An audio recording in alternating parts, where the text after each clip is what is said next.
The Rocky Mountains and the thrill of outdoor adventure, skiing, hiking, whitewater rafting, are often what people think of when they hear the name, the Mile High City. But beyond the pine forests and snow-capped peaks lies something even quieter. The towns that once lived and breathed, now hushed by time. These towns were built on sweat and dreams, then slowly faded. Some vanished entirely, others still stand, as if waiting for their turn to be forgotten. Yes, this is the story of 15 small towns in Colorado, places where life once glowed bright and then dimmed, leaving behind only the echoes of footsteps from a bygone era.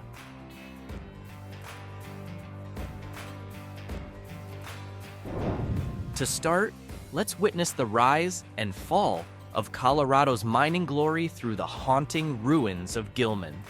Perched on a steep cliffside in Eagle County, this former mining town was once a booming center for gold, silver, lead, and zinc.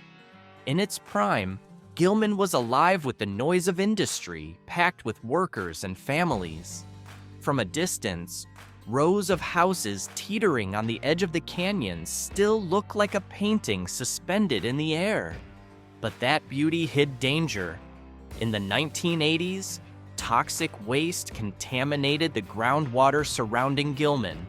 The government shut the entire area down, and residents were forced to leave, many without even looking back. Today, two-story buildings, empty storefronts, and a silent school remain beneath a pale blue sky, like a stage left abandoned after the final act.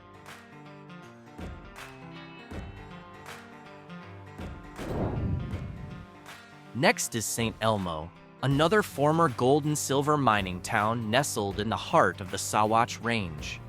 But unlike Gilman, St. Elmo's main street still stands intact, lined with wooden storefronts, an old hotel, and even a post office that still opens during the tourist season.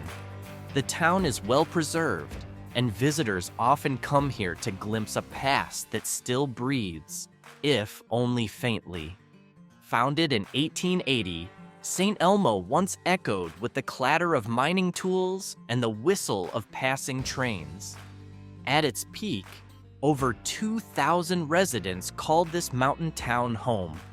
But when the railroad stopped running in 1922, the town's pulse weakened. Today, behind dusty windows, history seems to stare back, whispering, "We were here once."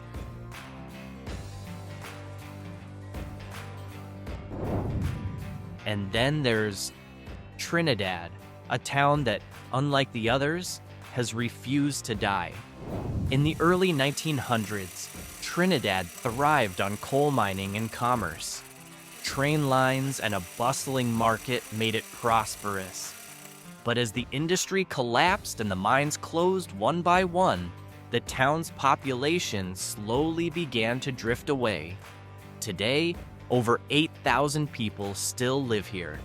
But Trinidad wears its past on its face, lined with aging, classic architecture and empty streets that recall busier days. It's not a ghost town, but it's not thriving either. Like an old, stubborn soul, Trinidad endures, not with energy, but with resolve.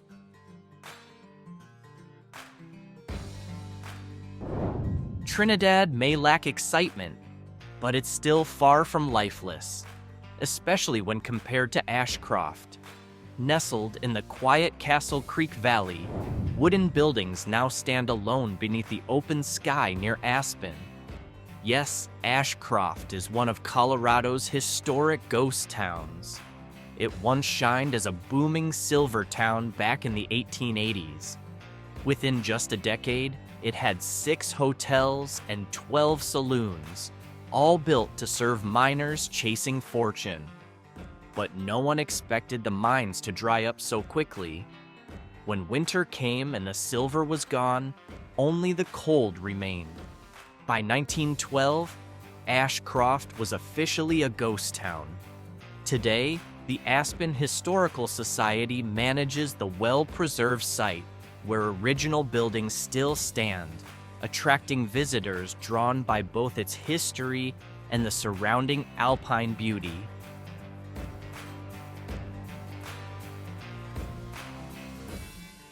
Now we head to the northwest corner of Colorado, where we find the small town of Rangeley, surrounded by hills and oil-rich valleys.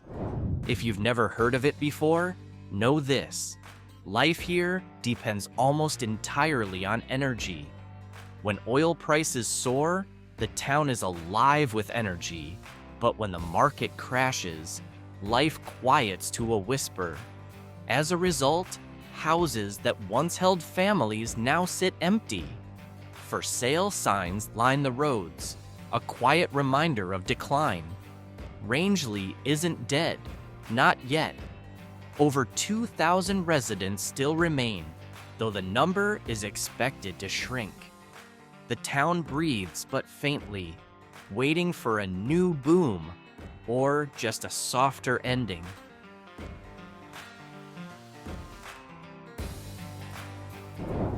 If there's any ghost town that looks like it came straight out of a painting, it's Crystal.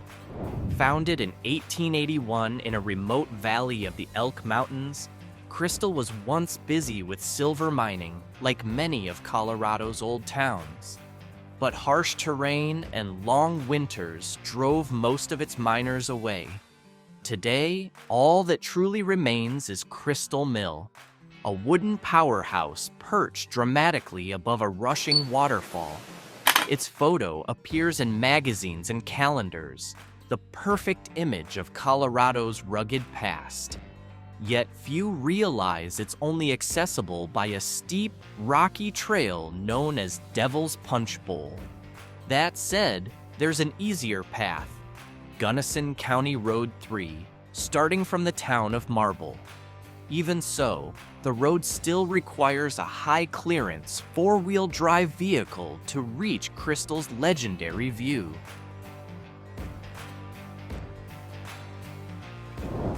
Meanwhile, there's a town like Kit Carson, a place with a different kind of presence, yet a body growing weaker by the day. Named after the famed English explorer, this small town was once a key stop on Colorado's eastern plains. But time hasn't been kind. Since the year 2000, nearly a quarter of its population has left. With only about 200 residents remaining, the town now faces a host of issues: declining numbers, a housing shortage, and a struggling economy. Today, long roads lined with wooden homes feel eerily quiet. Trucks rarely pass through. Those who stay do their best, often through community-based efforts. Each sunset makes Kit Carson look like an old photograph that's lost its color. Still beautiful, but barely beating.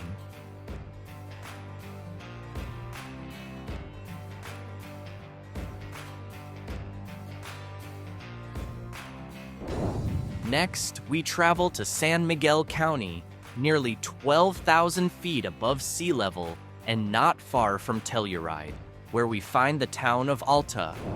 This place earns its place in history not because of failure, but because of innovation.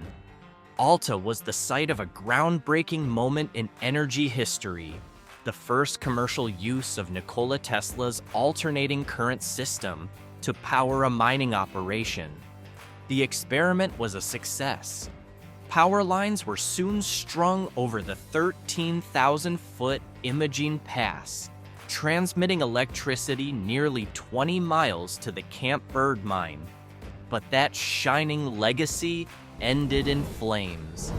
In 1948, a massive fire destroyed most of Alta's buildings. The people left, and the town was abandoned.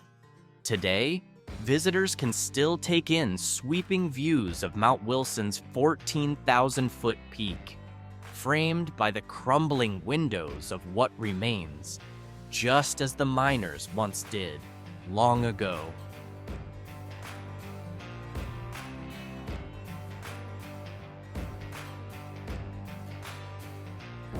While most ghost towns are the result of economic collapse, not all fade for the same reason. Some die from wounds. One such place is Ludlow. In 1914, this coal mining town became the site of one of the darkest tragedies in American labor history, the Ludlow Massacre.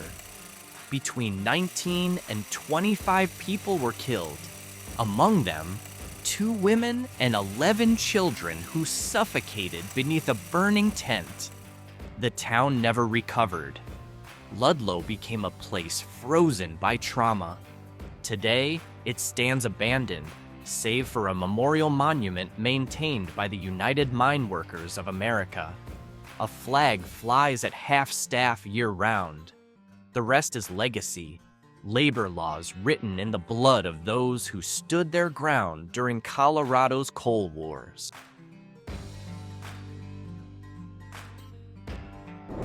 Next is the ghost town known as Teller City.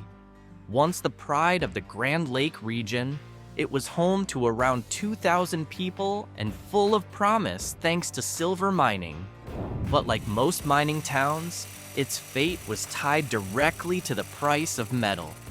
And sure enough, when silver prices crashed, Teller City emptied almost overnight. Now, only decaying wooden cabins remain, tucked deep in a forest of fir trees. If you walk among the ruins as the fog rolls in, it feels like stepping through an open-air museum, one where every beam of wood holds a story that was never told.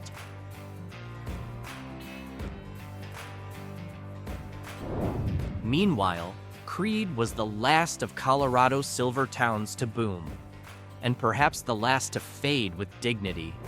Beyond its rich mining history, Creede is now a destination for outdoor recreation like hiking, kayaking, and fishing, and it has made a name for itself in the arts, especially with the Creede Repertory Theater. Outside of tourist season, the town grows quiet. The population is small, barely over 200, and many are older residents. Back in the late 1800s, the town bustled with miners, gamblers, and Wild West figures like Soapy Smith. But when the mines shut down, the excitement vanished. Now, Creede feels like a poetic landscape, quiet, aging, and fully aware of its own impermanence.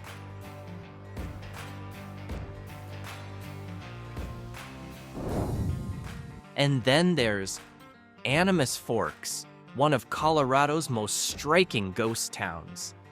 At one time, the locals proudly declared it the biggest city in the world, with a small print disclaimer, "At this altitude." Sitting in a narrow canyon more than 11,200 feet above sea level in the San Juan Mountains, this mining town battled the forces of nature for much of its life. Repeated avalanches destroyed homes, but the townspeople held on. By the 1920s, they finally gave in. Today, just 9 wooden buildings remain, scattered across a snowy plain. Every winter, the roads leading in are sealed off, as if nature is reclaiming what's hers. But when the ice melts, visitors return. The town now sits at a crossroads on the Alpine Loop, connecting rugged off-road Jeep trails like Engineer Pass, Cinnamon Pass, and State Highway 110 to Silverton. The town's most iconic structure is the Bay Window House, built by William Duncan and later sold to mining tycoon Tom Walsh. His daughter, Evelyn Walsh, became the final private owner of the Hope Diamond. However, legend has it neither Evelyn nor the diamond ever stayed in that house.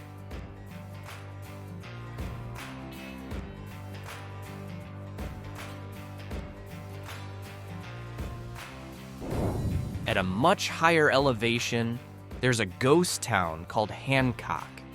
Perched at over 11,000 feet near Nathrop, it once stood along a narrow-gauge railroad that thrived in the 1880s.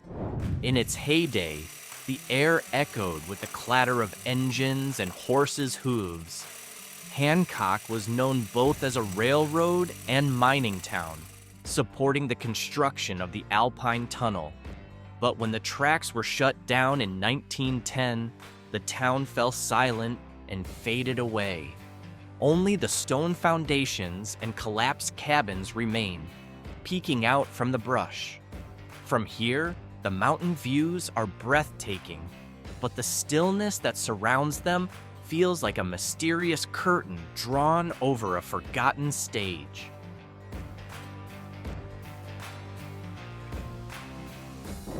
If Colorado has a gateway to the past, it might be Julesburg.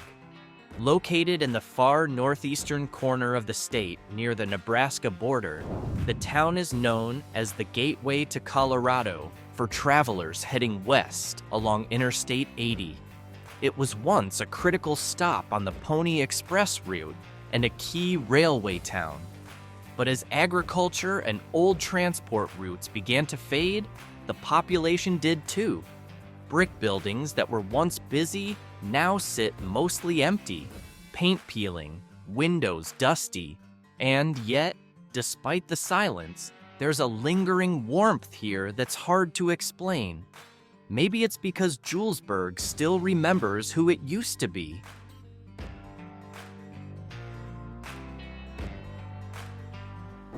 And now, our journey reaches its final stop, Eads, a small town at the far eastern edge of Colorado. Founded as a railroad stop in 1887, it was named after James Buchanan Eads, a renowned engineer from the Missouri Pacific Railroad. Eads today feels like a living portrait of a Great Plains town slowly aging. Once, life here revolved around the school, the church, and the general store.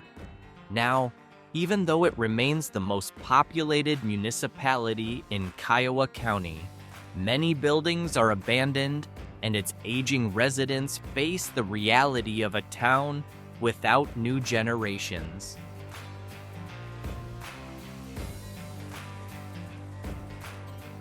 Among snowy peaks and endless plains, these towns become mirrors of the human journey, places built on hope, then quietly left behind.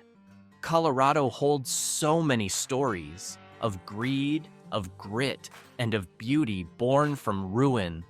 And in the long twilight, as the sun sinks behind the Rockies, the echoes of the past rise again, not from human mouths, but in the wind that whispers through crumbling walls, as if to say, "We once lived here.